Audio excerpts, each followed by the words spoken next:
She heard a baby crying outside at midnight, but there was no baby. Before you listen to this story, make sure every window near you is closed. Because in some old Chinese villages, people believed there was one sound you should never follow after midnight. A baby crying outside. Not because the baby might be lost, but because sometimes the thing crying is not a baby at all. Years ago, a young woman named Lian lived with her grandmother in a quiet village near the mountains. Their house was old. Wooden doors, paper windows, a narrow courtyard that turned silver whenever the moon was bright. One winter night, Lian woke up suddenly. At first, she thought it was the wind. Then she heard it again, a baby crying. Soft, weak, coming from outside the front gate. Lian sat up in bed. The sound came again, a tiny cry in the dark. Her heart tightened. She thought someone had abandoned a child.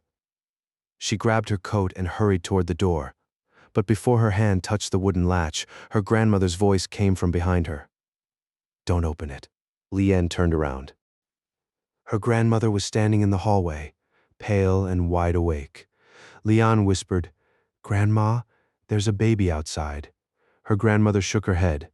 No mother leaves a baby outside at this hour. The crying grew louder. Now it sounded closer, right outside the door. Lian could hear tiny fingers scratching against the wood. Then a weak voice cried, "Please open the door." Lian froze. A baby should not be able to speak like that. Her grandmother pulled her back and lowered her voice. "In the old days, people said midnight cries were used to borrow pity from the living."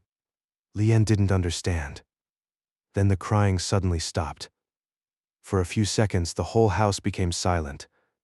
Too silent. Then came another sound, not crying, laughing.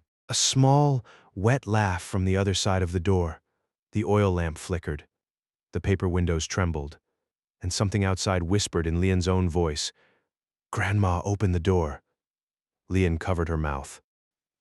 Her grandmother slowly took a bowl of uncooked rice from the kitchen and scattered it across the doorway. The moment the rice touched the ground, the thing outside began to move, step after step, dragging, circling the house, counting the grains. 1, 2, 3. All night, Lian and her grandmother sat in silence. The crying never returned. Only the counting. At dawn, the sound finally stopped. When Lian opened the door, there was no baby, no footprints, no person. Only the rice on the ground, arranged into the shape of a tiny hand. Her grandmother looked at it for a long time and whispered, "Remember this. If you hear a baby crying outside at midnight, do not open the door. Some cries are not asking for help. They are asking to be invited in. So if you enjoy old warnings from Chinese folklore, subscribe before the next one finds you."